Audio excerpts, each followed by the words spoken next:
Roll out the red carpet and get out your acceptance speech because we have your Backstage Pass to Hollywood.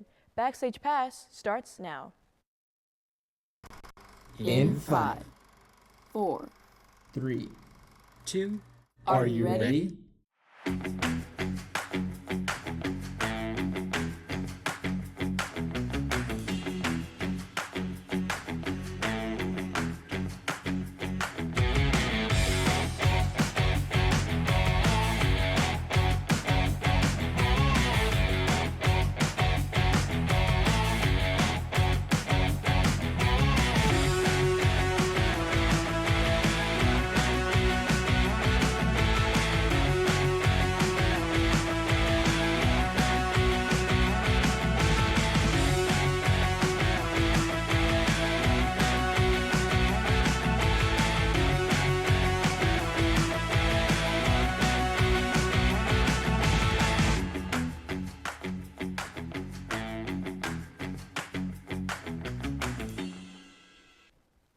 Hey Explorers, welcome back to Backstage Pass, where we give you the scoop on all things entertainment. My name is Kayla McCrae. And my name is Lucas Alvin, your other host of Backstage Pass, but you probably already knew that. I hope spring semester is moving along with spring break in less than 2 weeks. Let's not let any more time pass and get right into our show today. So, potentially good news or bad news for Shrek fans. Shrek 5 is on the way in 2026. A teaser trailer was posted for the World Wide Web last week, featuring our titular character Shrek and of course Fiona, Donkey, Pinocchio, and Shrek's daughter, all grown up and voiced by the one and only Zendaya. The first thing that Shrek fans noticed was the art style change from the first 4 movies. It's a lot more polished and somewhat bouncier, which left longtime fans very bothered.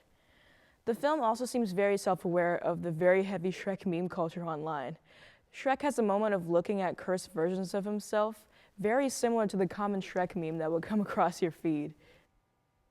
Speaking of cursed things that come across your feed, my Instagram For You page may just be the most cursed of them all, especially with everything I've gotten recently. Jokes aside, it was bizarre to see social media oinking about Peppa Pig. On February 27th, the British children's show announced via Instagram post that Mummy Pig is expecting a 3rd child. An image accompanying the post saying, "We've been keeping a little secret," with June 2025 underneath it. There was also this weird ultrasound next to the text, but it sort of scares me, so let's move away from that. And instead, talk about the massive press that the announcement received. Mummy Pig shared the announcement during an interview with ITV's Good Morning Britain and on the Not Gonna Lie with Kylie Kelsey podcast, who's also currently pregnant. In the newest episode of Peppa Pig, Mummy and Daddy Pig will announce the pregnancy to Peppa and George. Now, I know everyone is just dying to learn more about the new piglet, but we'll have to wait for more details to be revealed as the pregnancy progresses. Chances are, if you've been on the internet at all, then you've probably heard about the live-action Snow White controversy that's been happening since 2024. Disney's live-action rendition of Snow White and the Seven Dwarfs has had quite an abysmal PR run. The star of the film, Rachel Zegler, has been caught under fire for her comments about the original Snow White. Gal Gadot has been clowned for her casting as Evil Queen, and the dwarfism community raised discontent with the use of CGI for the Seven Dwarfs instead of hiring actual real actors with dwarfism. People have also been clowning on the overall look of the film and how it doesn't have the magic of the original at all. The film's release date is March 21st, but I'm guessing from all of this that it's not going to turn out well at the box office. Pivoting from a potential Disney flop to an already released Disney flop, Captain America: Brave New World did not do as well as expected.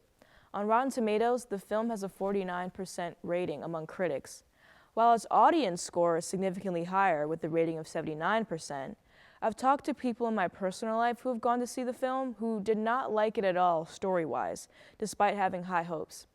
While the film has grossed over $285 million so far, it's far from what's needed to break even with its budget, $425 million. Better luck next time, Marvel. Marvel movies are cool and all, but I personally prefer the Star Wars universe. Luckily for me, Star Wars Episode 3: Revenge of the Sith is receiving a theatrical re-release to celebrate its 20th anniversary. You can relive all the nostalgia by viewing this finale to the Star Wars prequels, including a brand new 4D viewing experience, which uses motion chair effects that are synced with the film, giving viewers a new way to experience Order 66, Mustafar, and Darth Vader's creation. The film will be re-released in select theaters starting April 25th. Continuing the movie premiere conversation, I got to attend a free early screening of a movie before its release date last month. That movie is Mickey 17, starring Robert Pattinson, Naomi Ackie, Steven Yeun, Toni Collette, and Mark Ruffalo. The film follows Mickey Barnes, a down-on-his-luck loser type who signs up to be an expendable employee for a space expedition company called Niflheim.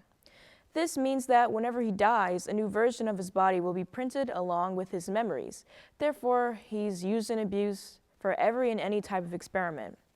When he's mistaken for dead and a new version of his body is printed, the two coexist at the same time and hijinks ensue. It's a really strange film, but it has a lot of heart and surprisingly timely political commentary. And Robert Pattinson has successfully broken me out of that Twilight haze that I've always seen him in. I really liked it, and I recommend you go see it when it premieres to the general public on March 7th. I'm currently taking a class on Japanese pop media, where I've been analyzing a lot of influential anime. Recently, we watched the 1988 film titled Akira. The film takes place in Neo-Tokyo in the oh-so-distant year of 2019, where a nuclear bomb destroys the city just 21 years prior. And while everything has, for the most part, rebuilt, things are still a hot mess. You got dismissive politicians, citizen riots, suppressive military, people making out in public, and even youth biker gangs. Our story follows Kaneda, a member of a youth biker gang with a beautifully customized motorcycle that he does cool slides with. One night, Kaneda and his gang are fighting a clown gang, but after the battle, Tetsuo, Kaneda's close friend, gets into a bizarre accident and mysterious things start to happen to him following that. I'll stop there to allow you to see the rest, but I found Akira to be an engaging story with intriguing metaphors and cultural criticisms. You should totally check it out. Enough talking from us on the subject. Let's hand the mic to Maddie Green of So Boom, where she talks about the hit Disney film Encanto. Take it away, Maddie. Hello, everyone. My name is Maddie Green, and welcome back to So Boom, where I retell books and movies the only way I know how, terribly. Make sure to follow at LaSalle Lit Lounge on Instagram to keep up with LaSalle Lit Lounge and all of the events we offer. Now, let's talk about a movie that had everybody singing for months and made us all look at our family dynamics a little too closely. Encanto. So Boom, let's set the scene. We're in Colombia, a magical little village where everyone knows the Madrigal family. Why? Because everyone in this family has superpowers. Well, almost everyone. It's a Mirabelle, a big girl with big glasses, big energy, and no gift. Yep, her whole family got magical abilities. Her mom can heal people with her food. Her sister is basically a human greenhouse, and her cousin can talk to animals. But Mirabelle, nothing. Zip, zilch, just vibes. And if that wasn't bad enough, her abuela, aka family CEO, low-key treats her like she's an extra in her own story. Ciao, anyways.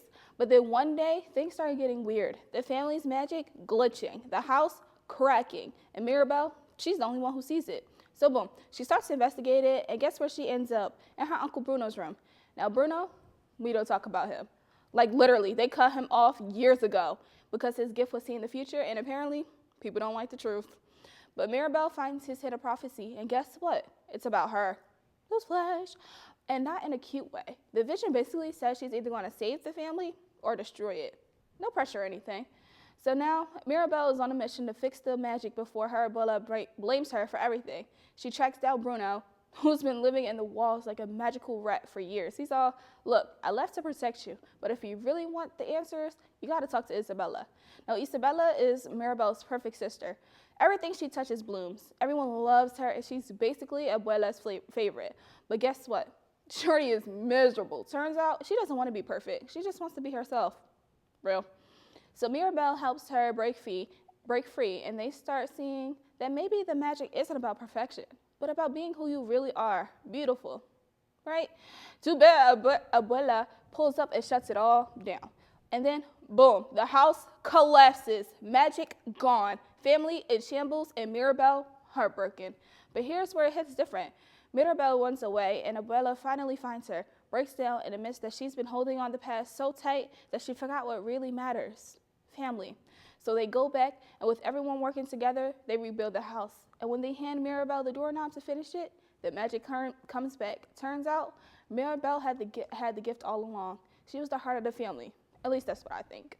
Moral of the story, you don't need magical superpowers to be special. Family is messy, and love is moral magic.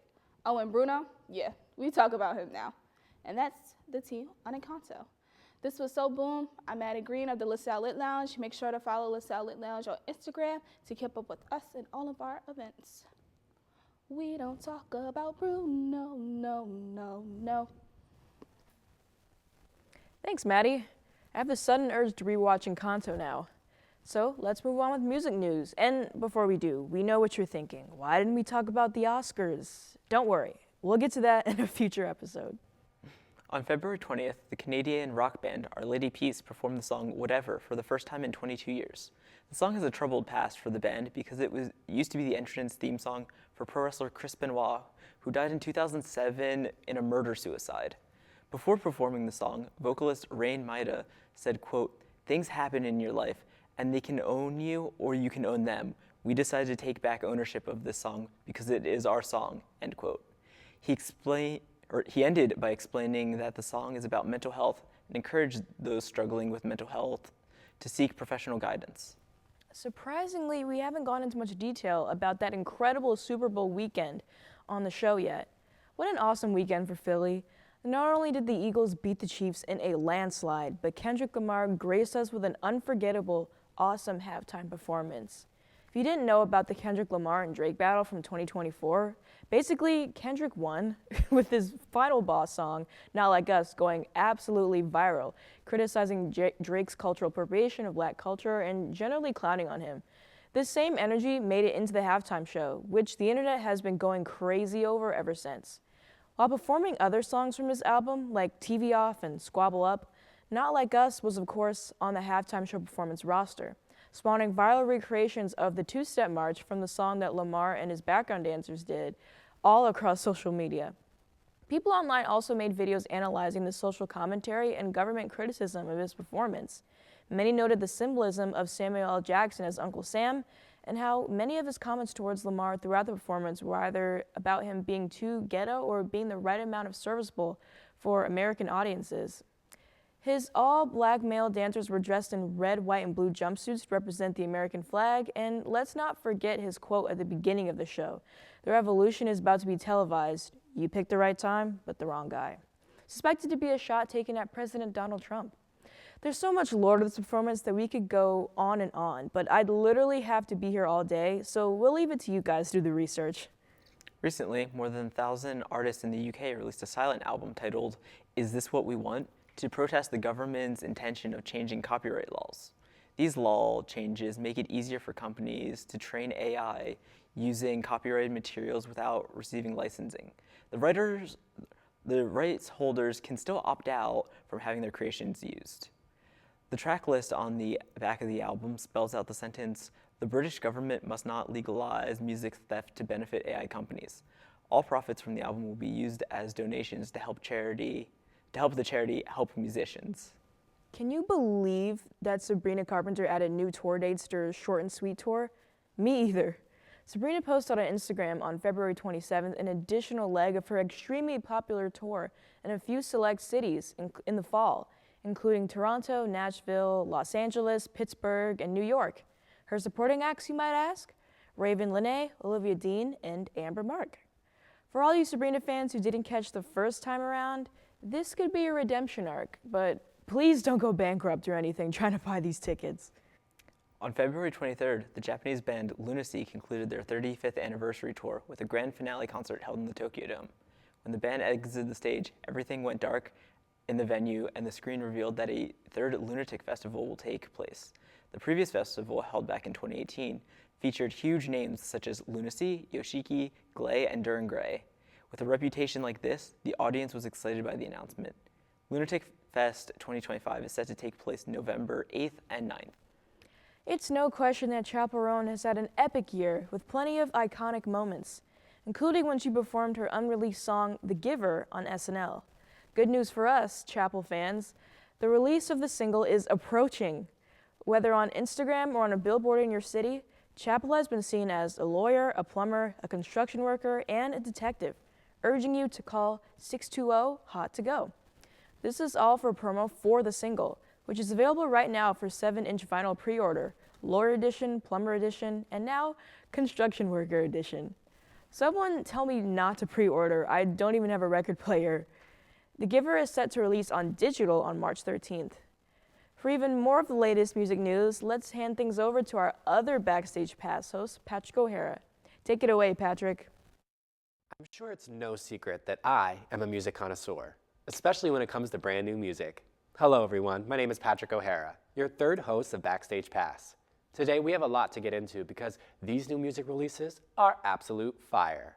So put your shades on and get that playlist ready to add some new tunes. On February 14th, Sabrina Carpenter released the deluxe edition of her new album titled Short and Sweet with an accompanying 5 new songs, including a remix of Please Please Please with the one and only Dolly Parton and Carpenter's internet viral track, Busy Woman. I suppose you could say that she made the record even sweeter. Selena Gomez has also announced a brand new collaborative album with her fiancé, Benny Blanco. The record, titled I Said I Love You First, was announced alongside the release of their lead single, Scared of Loving You, on February 13th. The album is expected to be released on March 21st. How lovely! Party Next Door and Drake have also teamed up to release a collaborative album titled Some Sexy Songs for You. The record features songs with Pim, Chino Pancas, and Yeba. The record saw its release on February 14th and is available to stream everywhere now. Addison Rae has also returned to the pop music scene with the release of her new single, High Fashion. Expected to be the third single from her upcoming debut studio album, which is yet to be revealed. Can't wait! Cautious Clay has also released a new single on February 14th titled No Champagne, 6 a.m. This follows his signing with the indie record label Concord Records. I, for one, am seated for this new journey in his career. I am currently seated for Lisa Blackpink's brand new album, Alter Ego, which released February 28th. With features from Future, Megan Thee Stallion, and Tyla, the album is exquisite and feel-good anthems perfect for strutting the runway. My personal favorite track was Lifestyle. You have to check that one out when you listen. On February 27th, singer-songwriter Benson Boone released his new single, Sorry, I'm Here for Someone Else. As a gift for fans, this follows in a massive praise after his performance at the 2025 Grammy Awards. Tate McRae embraced her identity as Miss Possessive, with her brand new album titled So Close to What, released on February 21st. McRae also released an extended edition of the album with a bonus track titled Siren Sounds, which is actually a rework of an older song of hers that never saw the light of day. But that's not it. McRae also added 2 outtakes from her album exclusively on physical copies only, including Better Than I Was and Call My Bluff. Overall, the record features collaborations with Flo Milli and The Kid Laroi. My personal favorite tracks are Two Hands and No, I Am Not in Love. Now, while those are super popular releases, I wanted to throw in 2 new releases that you probably know nothing about. But you will now. On February 21st, independent artist Bronze Avery released his new single titled On the Money. Now, this track is definitely made for dance and just having a good time, but it really offers a feel-good vibe. Last week, I was doing some scrolling on Instagram Reels when I discovered an absolute banger. I love doing this all, by the way. It's good to support and listen to smaller artists. But anyway, I stumbled upon a song titled Flavor by Luciano, and it seems like he's a fresh new artist. He dropped a song on February 20th, and I've had it on constant repeat ever since. I recommend you add all these bops to your library. You won't regret it. And luckily, I created a playlist so you can easily access my personal favorite songs mentioned today and some more additional songs for some spice. You can scan the Spotify code on your screen to check out the playlist. The code will take you to our account on Spotify, which you should absolutely follow if you aren't already. Okay, it's cooled down a bit in here, so we can take the shades off now. Thank you so much for your time today. My name is Patrick O'Hara, and I'll see you next time on Backstage Pass. Now, let's head back to the studio with Lucas and Kayla. That was quite the music update. Thanks for that, Patrick. There was recently a gas leak by LaSalle, which caused quite the commotion around LaSalle's campus, but that didn't stop Patrick and I from asking students about their favorite celebrities, movies, and TV in this episode of Backstage Asks.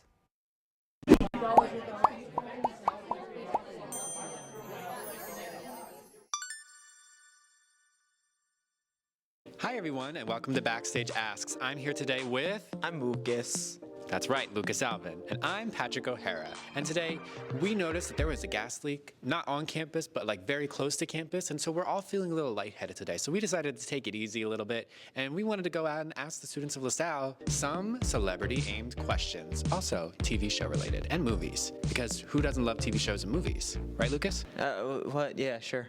Anyways, let's go see what they had to say. Hello, what is your name? Hi, I'm Hannah. My name is Joseph Timothy Alfred James III. Hi, I'm Cheyenne. My name is Alex. Gabby. Just Gabby? Yeah. Savage? Yeah. Are you feeling savage? Every day. Period. If you could bring back one canceled TV show, what would it be? There's this show that was on Netflix. It's called Zoo, and it's not a good show, but it was like really fun to watch, and then it just kind of ended, and I can't find it anywhere, and no one knows what I'm talking about. The Spectacular Spider-Man. That was a really great show.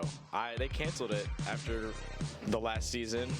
They left it on a cliffhanger too, and it's never came back. So I have two. Okay, so the flight attendant has 2 seasons and then it got canceled. It's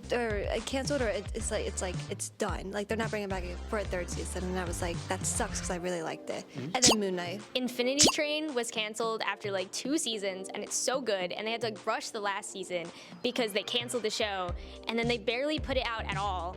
And it deserves justice because it was a good show. There's actually a few things I would bring back. So as far as TV shows, I would bring back Under the Dome. It was a really interesting concept. It was actually based on the book. My grandmother really liked that show. And TV shows, if I was to bring back other TV shows, matter of fact, not even TV shows, TV channels, I will bring back Cubo, Cookie Jar, and Jetix. I'll bring back those 3 things because they had a bunch of good shows on there. And by directly bringing that back, you bring back those shows as well. Who is the best Chris? Evans, Hemsworth, Pratt, or Pine? Barry. Why? Barry. Well, I'm gonna go with Chris Pratt because I like Guardians of the Galaxy a lot. And then I would have to go Chris Evans. And then Chris Hemsworth because he's funny. And I haven't really seen a lot of Chris Pine. I've seen him in Wonder Woman, but that's really about it. None of the above, Chris Berry. But if I had to pick, I'm an Evans girly. Chris Pines because he was in Wonder Woman, and I like Wonder Woman, so I guess him. So all of them have starred in some form of comic book movie, and I've seen all of them. Right off the list, I'm going to probably knock off Pine and like Pratt. Not to diss their acting ability, I'm just like, not fans. So at least like it's a bit of a tie between Hemsworth and Evans. But if I had to guess, I would say Evans. I've seen a lot more movies in him where he's shown a really good range as playing like a good guy and a villain. Hemsworth, I think he's still getting into that, but I will say with Evans. If you could swap lives for a day with any celebrity, who would it be? I think Daniel Radcliffe is having a great time just becoming a millionaire as a child and then doing whatever the heck he wants. So Probably Willem Dafoe. Because I would glide around New York and throw bombs at Spider-Man because I hate that guy. Would you bring back the canceled TV shows? I would, because Green Goblin definitely writes the shows because he hates Spider-Man and he hates the fans more. Because Spectacular Spider-Man needs to come back because it's a genuinely like good or well-written show. I can't go on. I can't. I'm not gonna say anything about this anymore. It would be Buddy Matthews, so I could say that I'm married to Rhea Ripley. Rhea Ripley, I love you, babe. Tell us more. So Rhea Ripley is an Australian wrestler in the WWE. She's currently the women's champion. She's goth, and she could beat me up in a fight, but you know what? That's valid. Emma Watson. I feel like she has a really interesting life, and like we don't talk about her enough. And I feel like I just want to experience what she experienced and be a British woman for a day and know what she's going through. Give me your best British accent. I would like some more beans, sir. There you go. A bean! I guess if I had to go, I'll just say a name, Cody Fern, because being a man that pretty is like gotta be something in life with that. Those were some excellent responses from the students here at LaSalle. Lucas, what were your thoughts? Pretty good responses. So, Patrick, I do have to ask, in terms of celebrity question, what would your response be? Ooh, like who to swap with? Yeah. Ooh, I would swap with Ariana Grande, and those are for a long list of reasons. How about you, Lucas? Who would you swap with for a day? Well, if we're talking about singers that we like, Well, I guess in this case, musicians, I'd have to go Yoshiki. And why Yoshiki? Just his art style. I listen to him a lot. I listened to him this morning. Vanishing Vision, oddly good album. Highly recommend. But yeah, just his whole artistic style and approach. He's also quite sleep deprived, so I don't think a whole lot would change. Yeah, that sounds about right. But I'm feeling a little sleepy now. I guess it's from all that gas. Yeah, me too. Anyways, let's head back to the studio with you and Kayla. Yeah. Was I just really sleepy? Or do I love committing to the bit? Who knows? Now let's talk about all the other things going on in the entertainment world. Firstly, I'd like to take a note of a few recent tragic passings. Michelle Trachtenberg, Angie Stone, and Gene Hackman and his wife.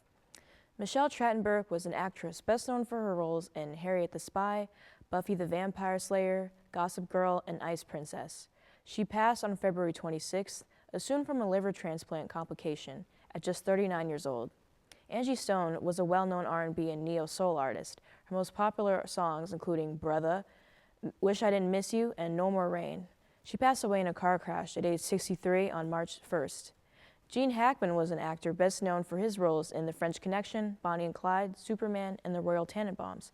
The death of him and his wife, definitely more of a mystery, but no foul play suspected.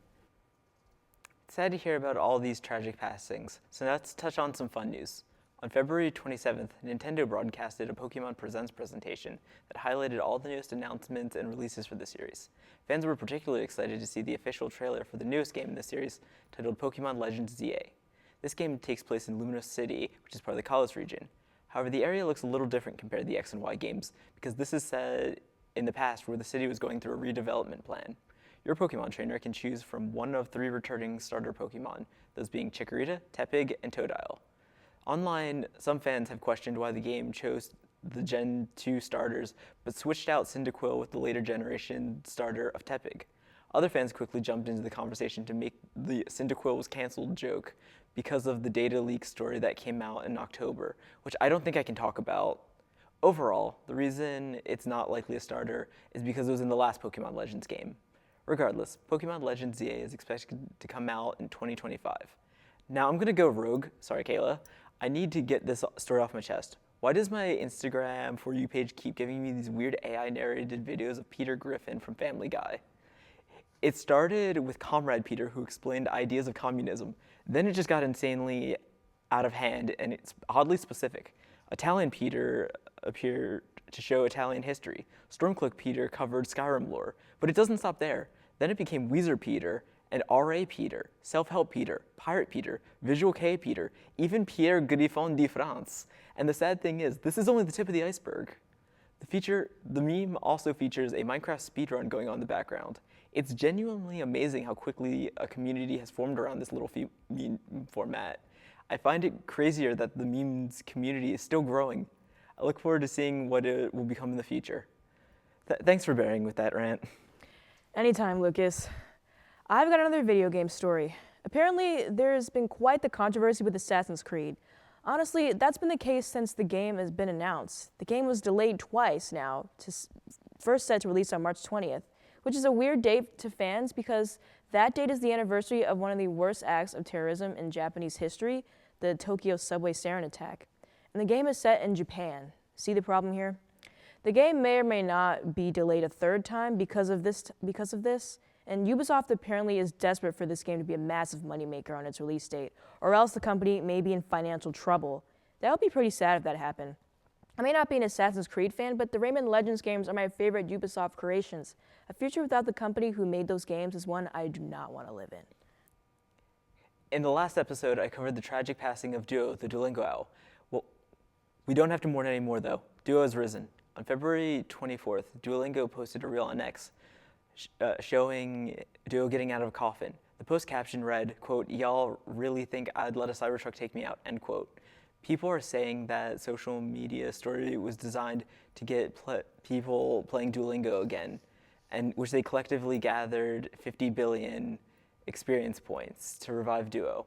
All I can say is, welcome back, Duo. Well, I think that ends our show here for today, but don't worry.